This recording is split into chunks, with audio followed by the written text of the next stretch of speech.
Gracias, Laura. Buenas noches a todos. Pues qué gusto estar acá otra vez al frente de todo esto, después de muchos meses.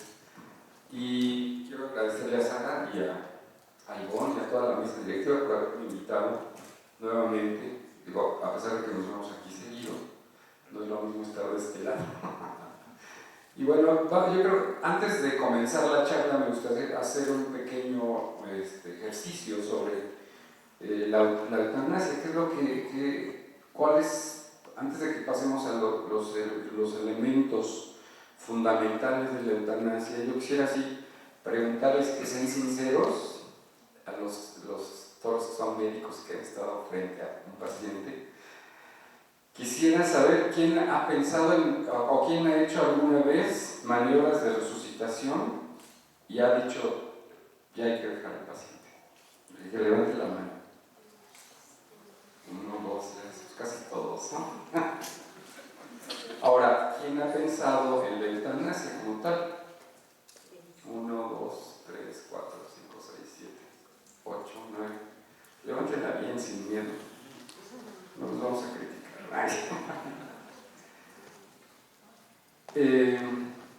A ver, vamos a cambiar estos, que son muchos devices.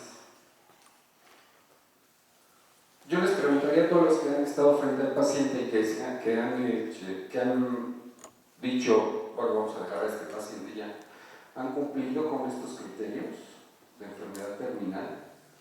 ¿Los saben los criterios de enfermedad terminal? ¿Nadie? Nadie. Es interesante, ¿no? Pero bueno, vamos a ver. ¿Ha conocido a todos los pacientes a los cuales ha dicho ya no vamos a hacerle nada? ¿Lo han conocido a su paciente? ¿Bien? ¿A todos? ¿A los que llegan a urgencias también? No.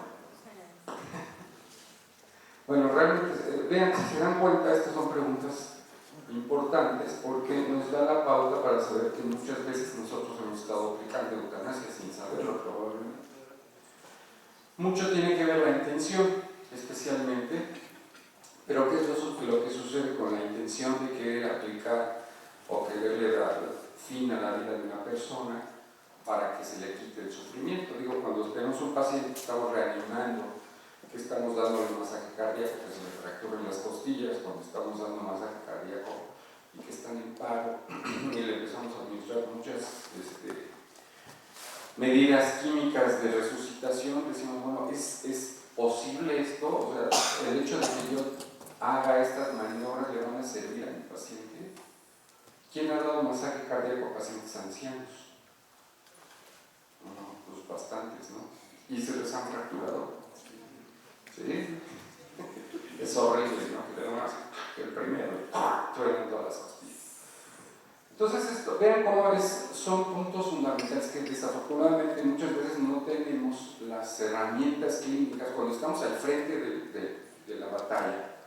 No tenemos herramientas clínicas para tomar decisiones acertadas sobre cómo vamos a manejar a nuestros pacientes o cómo tenemos que hacer. Aquí esta sesión va a ser más bien una sesión de reflexión sobre qué postura podríamos nosotros tener en un momento dado, conocer cuáles son los elementos legales, cuáles son los elementos éticos y cuáles son los elementos médicos que vamos a tener para poder hacer un juicio apropiado de nuestros pacientes. ¿Cuál es el estatus actual de la eutanasia? Bueno, aquí vamos a ver que la bioética es una parte fundamental de nuestra atención cotidiana de los pacientes y lo que quiero poner aquí es en claro que la bioética está muy bien establecida. ¿Cuáles son los pasos que tenemos que dar? La bioética es la combinación de la medicina, la combinación de la ética junto con el derecho. Sin embargo, muchas veces se considera que lo ético es una lluvia de opiniones, ¿no? Entonces yo digo, pues es que a mí me parece ético que se haga esto, ¿no? Y otro sale por ahí, no, pues me parece que es ético ya no darme masaje cardíaco, me parece que es ético no avisarle al paciente que tiene una enfermedad terminal, pero esto efectivamente es ético o es bioéticamente correcto, o muchas veces, la mayor parte de las veces veces no lo sabemos. Entonces aquí es donde tenemos que entrar dentro de un parámetro bioético y que tiene que abarcar el aspecto médico, el aspecto ético y el aspecto legal. De esta forma vamos a abordar nosotros la eutanasia. Vamos a ver la historia de la eutanasia. Bueno, ha existido a lo largo de la humanidad. Se habla de el término de darle fin a la vida de otra persona, quiere decir una buena muerte, en el sentido de que el paciente tenga una buena muerte, una muerte apacible, sin dolores ni tormentos, y esta es una definición que se introdujo en 1623. Sin embargo, la eutanasia se conoce desde mucho más antes de los clásicos griegos. Actualmente el significado de esta muerte, el significado de una muerte a través de la eutanasia, es que el paciente tenga, aparte de que no tenga sufrimiento a consecuencia de las enfermedades, también que sea una muerte digna. Sin embargo, vamos a ver que existen muchos elementos para poder preguntarnos qué es una muerte digna, qué es la dignidad. ¿Quién me podría decir aquí qué es la dignidad? Sí. El respeto a la persona. El respeto a la persona, pues de acuerdo a Kant. De acuerdo a Kant, eso sería una cosa de la dignidad. Sin embargo, el respeto a la persona pues, probablemente no nos ayuda específicamente a poder definir qué es la dignidad. A lo mejor para él eso es la dignidad, pero para mí no. Y ahorita vamos a ver más adelante cómo vamos a poder definir esto, ¿no? Entonces tenemos que tener una muerte indolora. Lo que se esperaría de la eutanasia bien aplicada es una muerte indolora provocada por procedimientos médicos de personas que son consideradas como condenadas a una vida irreversiblemente dolorosa o inválida, con la intención de liberar a esas personas del sufrimiento a la sociedad de una supuesta carga inútil. Si se dan cuenta, aquí tenemos un valor de tipo utilitarista en donde se le recomienda se reconoce que una persona con discapacidad es una persona que es una carga inútil para la sociedad, para la familia, etc. Entonces esto nos viene a hacer la cuestión de la reflexión. Efectivamente, una persona enferma para nosotros podría ser nuestra madre una carga inútil a pesar de que esté enferma. Yo creo que aquí entonces empezamos nosotros a tener un choque de ideas, ¿no? Pues a lo mejor yo quiero a mi abuelita y no quiero que se muera, no tanto porque sea una carga inútil, ¿no? O que sea carga útil. Sin embargo, cuando hablamos de eutanasia también tenemos que encontrarnos con otros términos como es la ortotanasia, que es un poco lo que practicamos en la geriatría, y que se habla de que es una eutanasia pasiva. Pasiva en el sentido de que es una muerte en donde no vamos a prolongar la vida, pero tampoco la vamos a alargar. Perdón, no vamos a cortar la vida, pero tampoco la vamos a alargar. Entonces realmente lo que estaríamos haciendo o aceptando como tal es una eutanasia pasiva. Y a lo que nos referiremos como eutanasia, o sería la eutanasia activa, de llegar a inyectar a un paciente alguna sustancia para quitarle la vida, o algún analgésico a dosis elevadas, etc. Sin embargo, aquí la ortotanasia va a ser la omisión de los medios extraordinarios, la supresión o no implantación de medios técnicos para prolongar la vida artificialmente de otra persona, y aquí no hay una acción positiva, ya no hay una acción de que yo vaya a quitarle la vida al paciente. Entonces vamos a permitir que se muera cuando se tiene que morir. Tampoco quiere decir quitarle los medicamentos o los fármacos al paciente. La distanasia, y vamos a ver aquí, es la muerte ya con problemas, o una práctica que va a conducir al mantenimiento artificial de la vida, y lo que nos puede conducir a lo que sería la obstinación terapéutica. La obstinación terapéutica es el exceso, la utilización de maniobras futiles, de maniobras excesivas y que no van a servir para curar a nuestro paciente. Y sobre este tema de obstinación terapéutica también podríamos hablar mucho sobre el tema. Sin embargo, por ejemplo, yo les podría preguntar, bueno, una intubación a un paciente con cáncer sería considerada como una medida terapéutica, una medida de obstinación terapéutica. cuesta trabajo decidirlo, ¿no? De primera entrada. Sin embargo, cuando se nos está chequeando el paciente, lo intubo o no lo intubo. Y si no tenemos morfina, pues también, ¿qué vamos a hacer? Obviamente esto se va a incluir situaciones terapéuticas tendientes a mantener la vida con vida a un enfermo que está agonizando. O sea, también tenemos que dejar transcurrir la vida como tal, ¿no? Y la muerte es parte de la vida.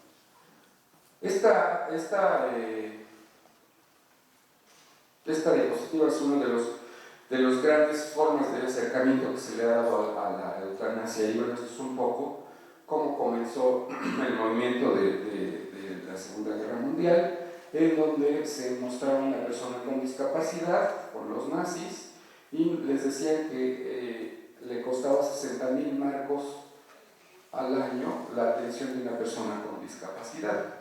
Y bajo ese rubro se empezó a encarcelar a las personas con discapacidad y posteriormente los empezaron a matar, llegando a medidas eugenésicas, ¿no?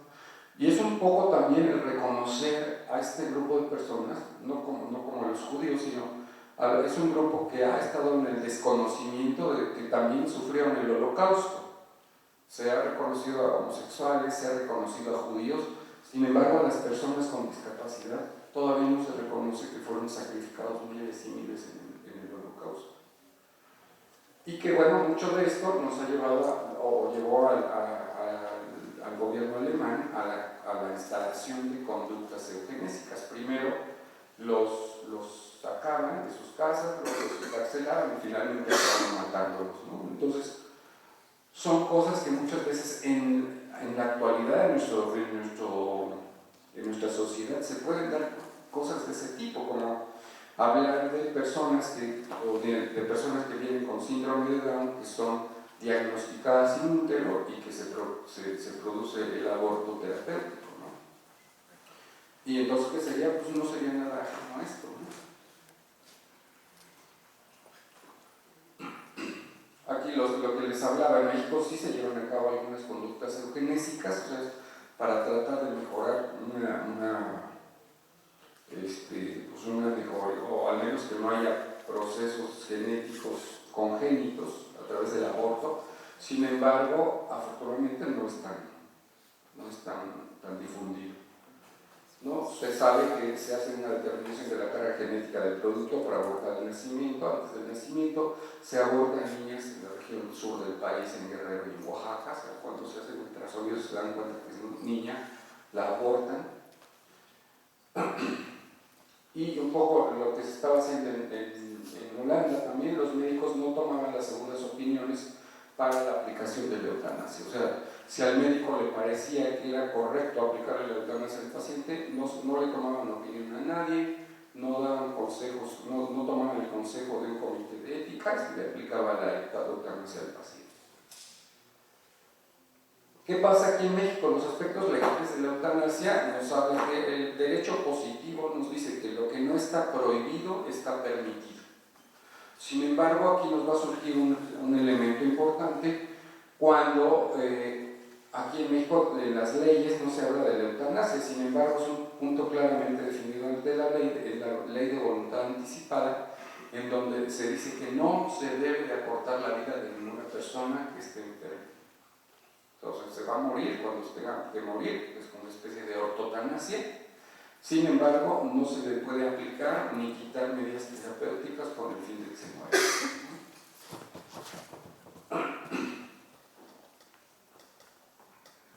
Aquí, ¿cuál es el aspecto primero de la ley? El aspecto jurídico. Realmente muchas veces nos vamos a encontrar con gente que nos dice: doctor, está sufriendo, yo tengo derecho a morir. Realmente no existe el derecho a morir. ¿Por qué no existe el derecho a morir? Porque existe una fundamentación jurídica en donde la Constitución Política de los Estados Unidos Mexicanos, en el artículo 4, dice que todos los mexicanos tienen derecho a la vida.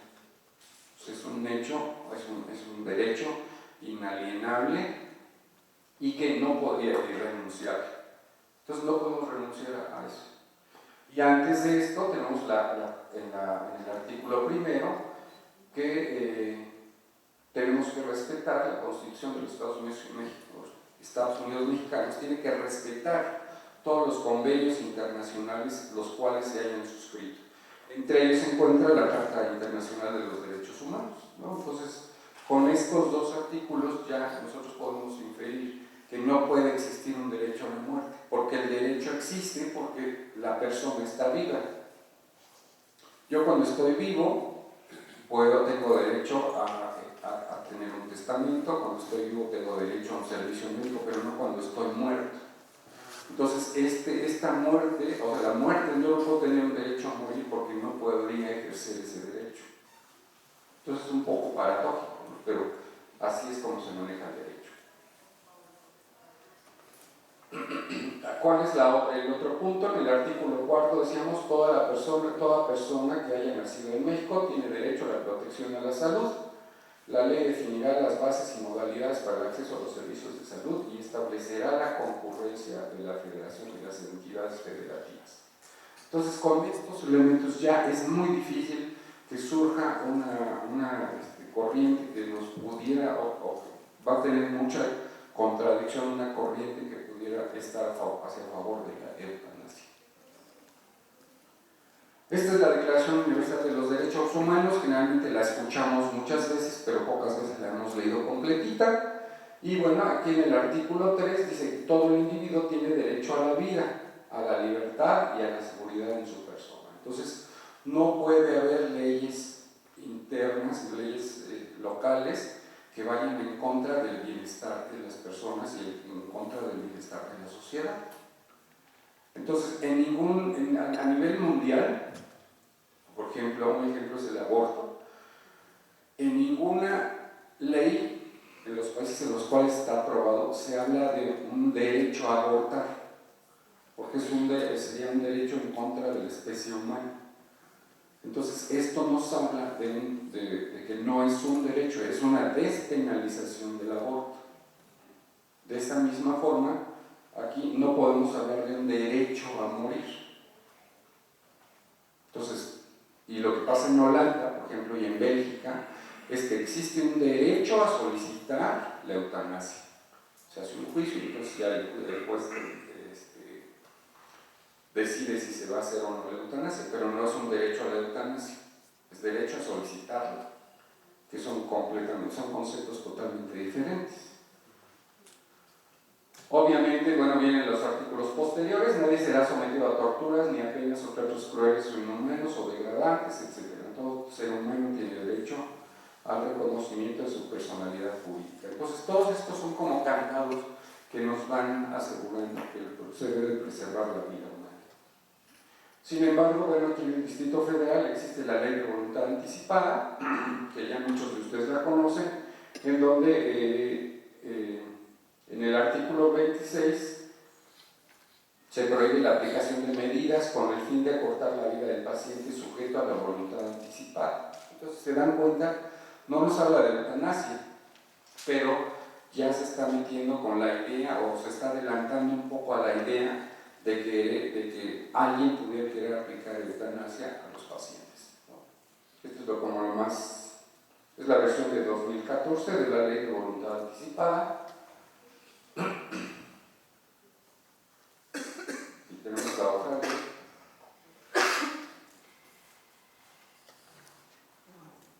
Esta es la de ¿qué es el derecho? Bueno, se entiende en general por derecho, por eso regresando un poco a si existe un derecho a la muerte o no.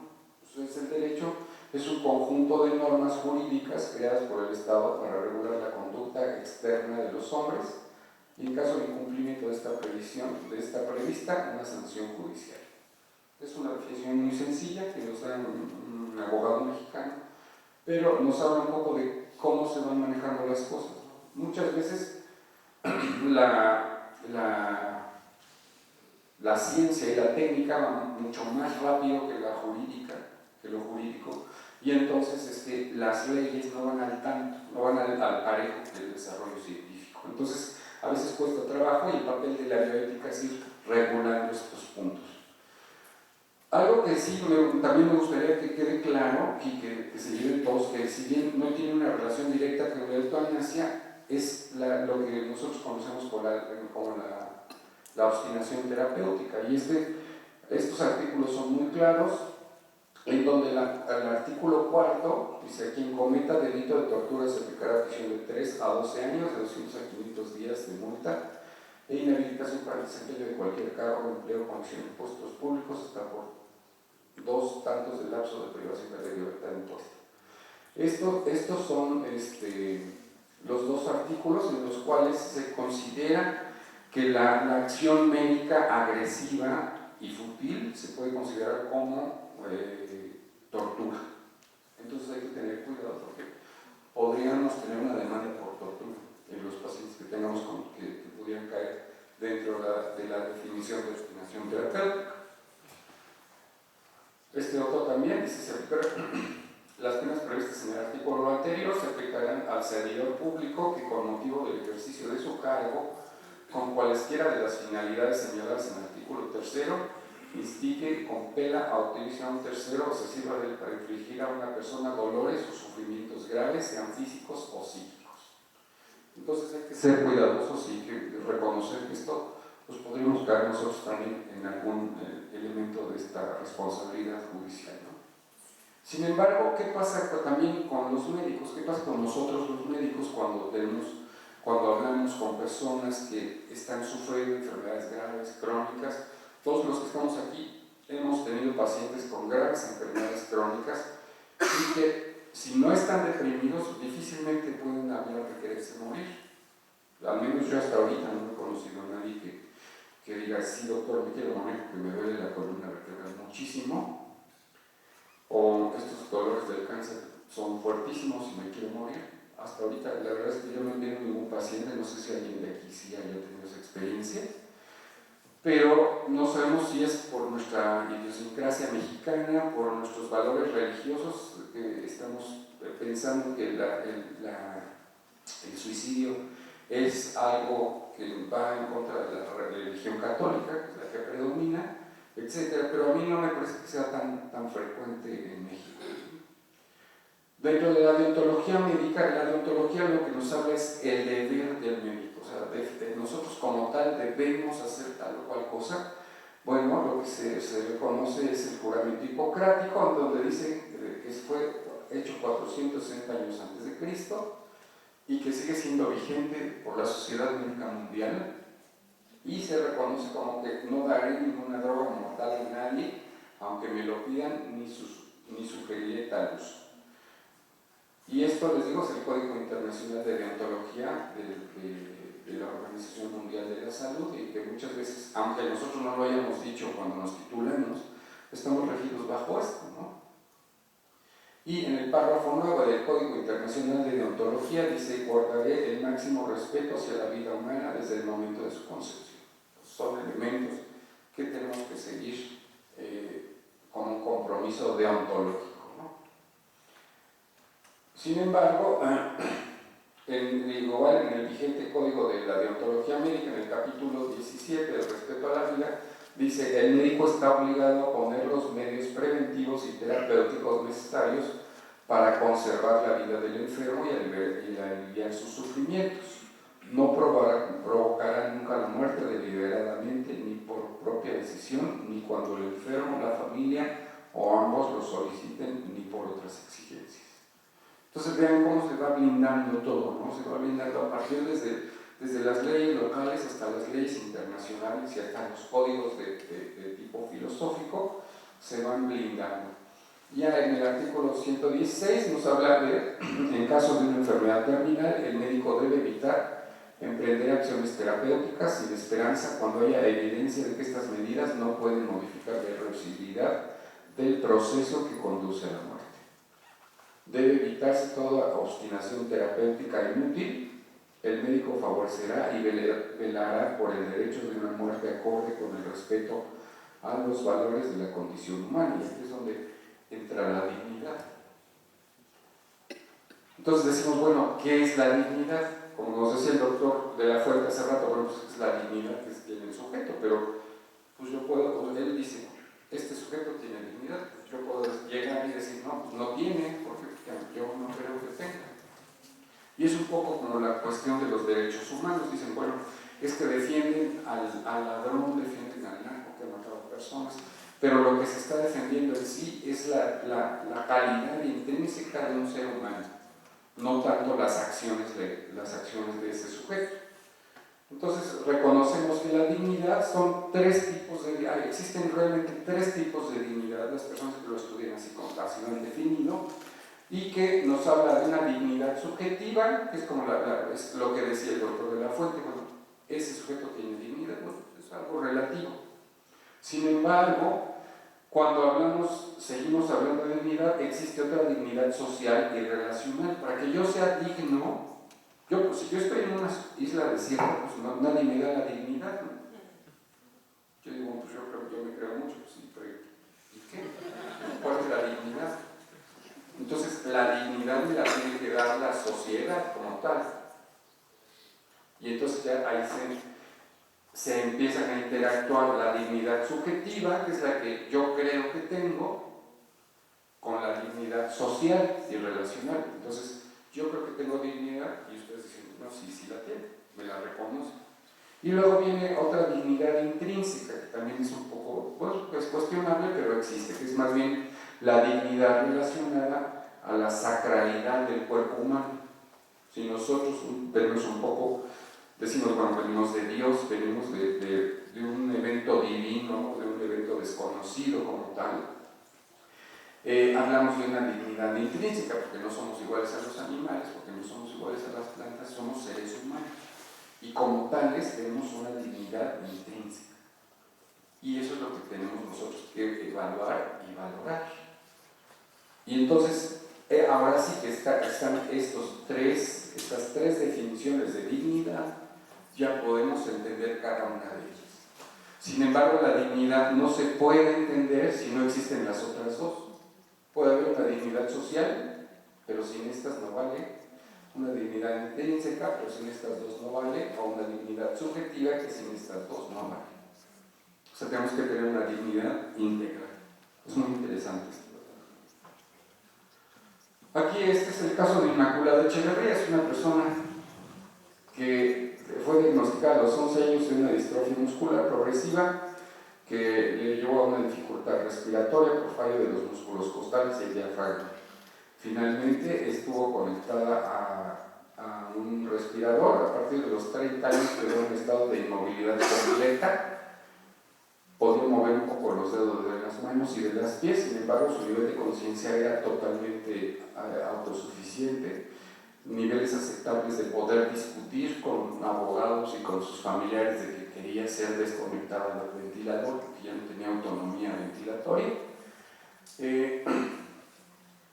Entonces esto le llevó ya después de un tiempo tenía una importante pérdida de la musculatura de la lengua, cara y cuello.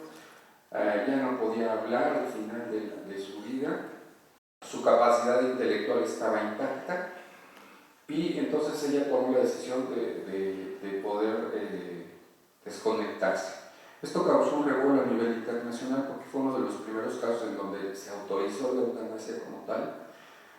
Se le sedó y se le desconectó del ventilador. Entonces esto tuvo una repercusión importante porque se habló sobre si era una conducta digna, se habló si podría ser una muerte digna, se habló también si era un caso de un suicidio asistido.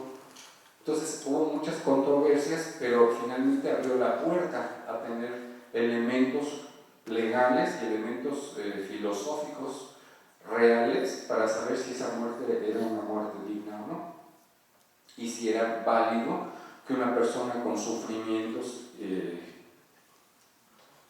muy fuertes para su vida se le pudiera ser aplicada la eutanasia. Sin embargo, esto a veces es relativo porque hace algunos años en Bélgica un sujeto transexual se operó, como no quedó como él quería, solicitó que le aplicara la eutanasia porque decía que había tenido sus deformidades y había sufrido otros elementos a través de las cirugías de reasignación de sexo.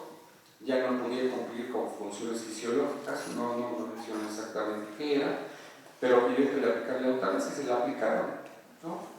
A otra señora, una señora anciana, también decía que tenía problemas para relacionarse con sus familiares y que le aplicaran la eutanasia y se la aplicaron. Entonces, podemos caer en el relativismo, decir, bueno, pues a lo mejor ya todo el mundo va a querer pedir la eutanasia y se la van a aplicar. Entonces, cuesta un poco de trabajo decidir a quién sí se le va a aplicar y a quién no. Vean, en Bélgica desde el 2002 ya está considerado como un derecho válido para terminar con la vida siempre y cuando se encuentre bajo los términos de la ley. En el mes de febrero de este año ya se aprobó que los niños puedan solicitar la eutanasia también, solamente que tienen que tener la aprobación de los padres. Entonces, si los dos padres están de acuerdo, el niño puede solicitar la eutanasia independientemente de la edad. Sin embargo, se pide que se haga una evaluación de un médico y de un psiquiatra para ver si el niño está en condiciones de reconocer la gravedad de su decisión y las consecuencias. Sin embargo, esto es como que lo más reciente, ¿no? Aquí, ¿qué es lo que, ante una solicitud de eutanasia, qué es lo que tenemos que ver? Dice, además de la declaración de motivos, esto es en Bélgica, la eutanasia puede ser practicada a petición expresa del paciente cuando él todavía está en situación de expresar su voluntad actual de morir. Debe ser hecha por escrito, fechada y firmada, puede ser escrita por una tercera persona en presencia del médico si el paciente no puede escribir. De la eutanasia se puede realizar solo si se cumplen las siguientes condiciones: que esté de acuerdo a la edad del paciente al momento de la solicitud, si el paciente es capaz y consciente de decidir en el momento de la solicitud escrita se presenta voluntariamente, reflexionada y de forma reiterada. No está sujeta a ningún tipo de presión externa. El paciente se encuentra en una situación médica sin esperanza, el dolor psíquico o físico es constante, insoportable e implacable, y si el paciente se debe a una condición accidental o patología grave e incurable. Sin embargo, aquí viene esta diapositiva, me gusta mucho la siguiente.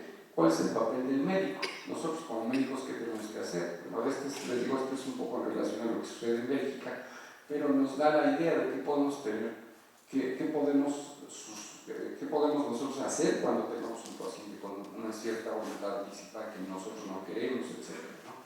Dice, la ley reconoce un derecho a solicitar la eutanasia. Sin embargo, la eutanasia no es necesaria que la practique el médico tratante.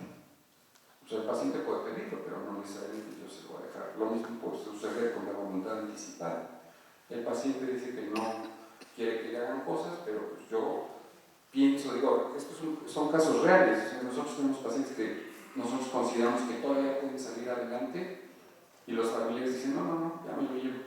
O sea, ahí no que nos pongamos nosotros a pelearnos con los familiares, ¿sí? Y ahí lo que tenemos que hacer es que no estamos obligados a practicar la eutanasia. Aquí en el caso de México sería una eutanasia pasiva y la responsabilidad del paciente para encontrar un médico que acceda a su petición.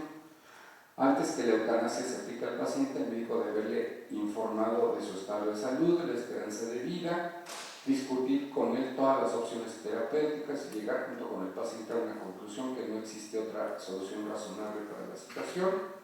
Asegurarse de la persistencia de su sufrimiento y su repetido deseo de acabar con esta situación vía eutanasia y tener una segunda opinión acerca de la naturaleza grave e incurable de la enfermedad. Entonces, si bien es cierto, si se dan cuenta, nos da herramientas útiles para poder decidir o poder acompañar a nuestro paciente en un trance difícil como estos, y necesariamente tendremos que tener una segunda opinión y tendremos que tener más elementos legales y más elementos bien fundamentados sobre los diagnósticos médicos de nuestros pacientes. Estos son otros puntos: reunirse con la familia si el paciente lo desea y en su caso para hablar de la aplicación de un equipo de salud. Asegurarse que el paciente haya tenido la oportunidad de hablar con la gente que lo rodea. Si la muerte no ocurre en un corto plazo, consultar a otro médico en cuanto a la naturaleza constante e insoportable del sufrimiento. Debe existir un mes de diferencia, esto es muy importante, un mes de diferencia entre la solicitud de eutanasia y la acción. O sea, no se puede aplicar inmediatamente. Esto es un punto muy bueno. Y tenemos que tener un expediente clínico para que en caso de que haya alguna duda, esté bien fundamentado todo esto.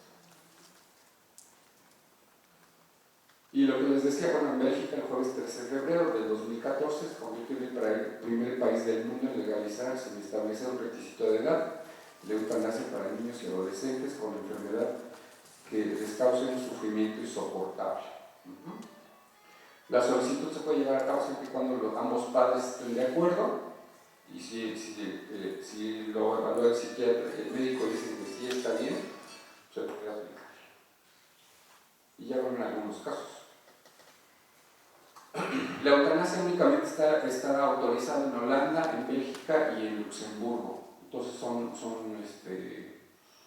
los únicos países que están autorizados la eutanasia. Sin embargo, como les decía al inicio del charla, nosotros muchas veces hemos aquí hecho acciones terapéuticas que van encaminadas al acabar la vida del paciente.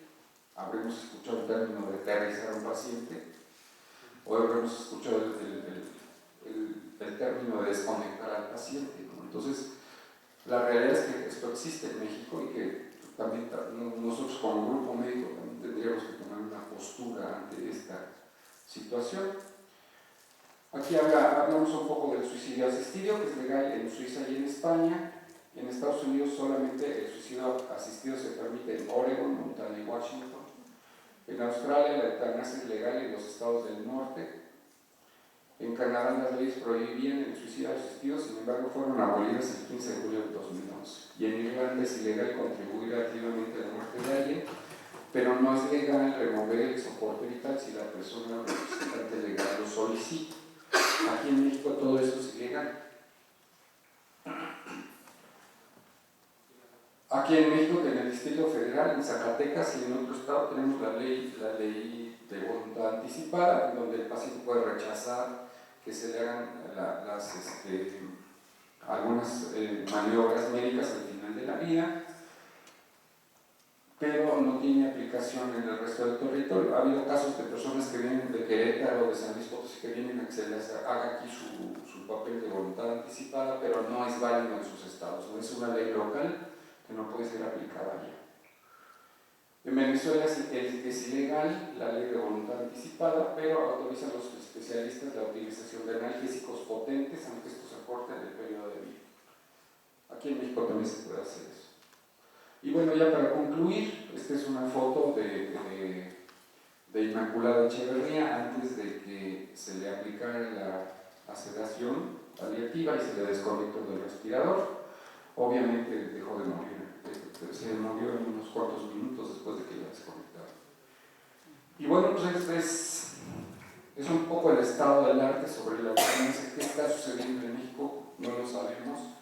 Existen muchas puertas abiertas para poder estudiar estas áreas que muchas veces son delicadas, se mueven aspectos emotivos, se mueven aspectos políticos, se mueven aspectos sociales, y que muchas veces nos llevan a poder tener una idea errónea o a poder emitir juicios inapropiados si no conocemos los marcos legales, si no conocemos los marcos jurídicos, éticos, sobre los cuales nosotros atendemos a nuestros pacientes. Y bueno, yo espero que les haya interesado esta charla. A veces cuando hablamos de ética muchas veces se dan la vuelta y se van, pero bueno, que hay bastante gente y que pues nos queda un poco la motivación de poder seguir entendiendo y reconociendo estos elementos. Y pues muchas gracias, no sé si tengan dudas o comentarios.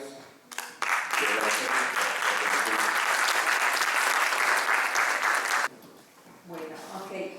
Pues si no hay otro comentario o otra participación, le damos las gracias al doctor y la reconocimiento a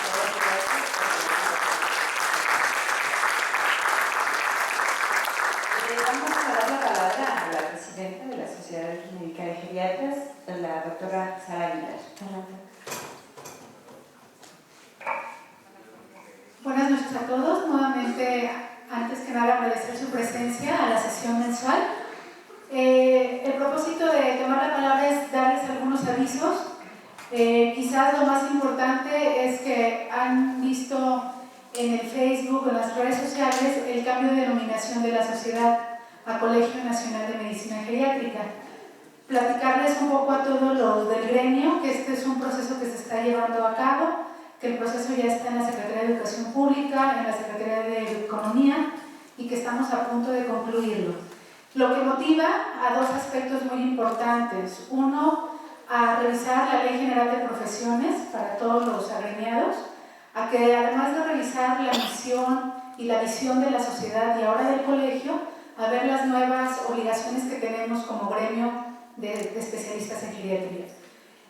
Por otro lado, también invitarlos a ponerse al día tanto en sus cuotas como en su registro en el colegio. El proceso sigue siendo igual, es a través del correo del doctor Jorge Torres. A él envían sus documentos probatorios como especialistas y el depósito a la cuenta bancaria de la sociedad. Todos estos datos se los podemos hacer llegar vía electrónica. También siguiendo las normas de nuestra sociedad, es el momento de darles dos importantes avisos. Primero, la información relevante al evento académico más importante de la sociedad, que es el Congreso de la Sociedad, que la doctora Ivonne Becerra nos va a comentar los detalles. Y el segundo punto es presentarles la convocatoria para vicepresidente. Estamos justamente en el tiempo que se tiene que presentar esta convocatoria, que la revisen todos los agremiados para que se animen a inscribirse. Entonces le voy a ceder la palabra a la doctora Ivonne Becerra, vicepresidenta de la sociedad. Bueno, como ya les mencionó Sarita, el Congreso ya lo tenemos en puerta. Este pues, es el tercer Congreso anual de la Sociedad de Geriatras de México. Va a ser con las fechas del 28 al 30 de agosto. La sede es en el Cristal Gran Reforma 1 México City, que es Andrés Melía. Las inscripciones ya están abiertas, también son a través de correo, todo el informe está en la página de la sociedad o a través de Facebook o de Twitter. Es muy importante también que se pongan al día sus cuotas porque obviamente como socios van a tener precios especiales para la inscripción y demás.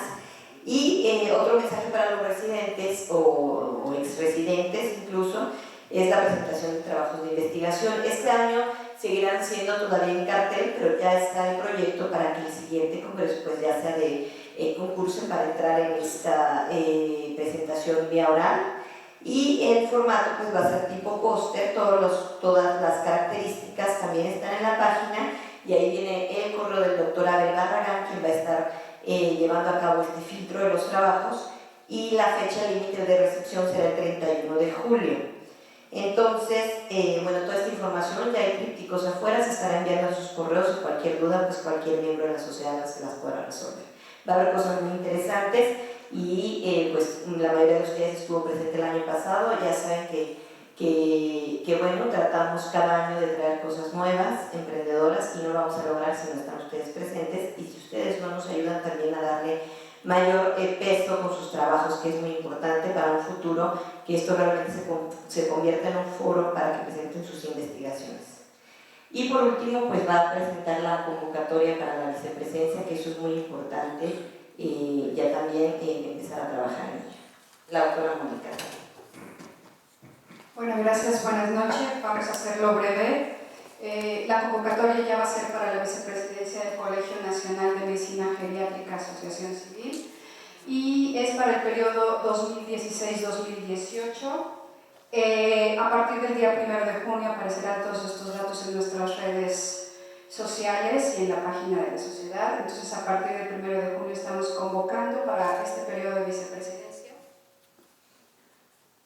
Y los documentos que se van a solicitar están dirigidos a estos mails, principalmente el mail del doctor Jorge Luis Gutiérrez. Los requisitos son que sean socios activos con cuotas al corriente, que tengan el aval de por lo menos 2 socios activos mediante carta dirigida a la doctora Sara Aguilar Navarro, que es nuestra presidenta, una carta de compromiso de apoyo a la mesa que va a tomar posesión del colegio a partir de agosto de este año, carta solicitud con los motivos para contender por la vicepresidencia y haber sido miembro de alguna mesa directiva o ser socio activo los últimos 5 años. El límite de recepción para estos documentos será el día 20 de agosto para que lo tomen en cuenta, y la elección se realizará en la Asamblea General de Socios durante nuestro Congreso. En caso de que un solo contendiente al cierre de la convocatoria, pues se valorará la elección durante la Asamblea de Socios, y si se declarara desierta esta convocatoria, se elegirá durante la Asamblea algún socio titular que sea propuesto y que cubra los requisitos antes mencionados. Nuevamente, cualquier documento con solicitudes para vicepresidencia estos son los correos para enviarlos. Gracias. Terminamos entonces. Muchísimas gracias por su asistencia y les pedimos si registran su asistencia ahorita al final de la sesión. Gracias.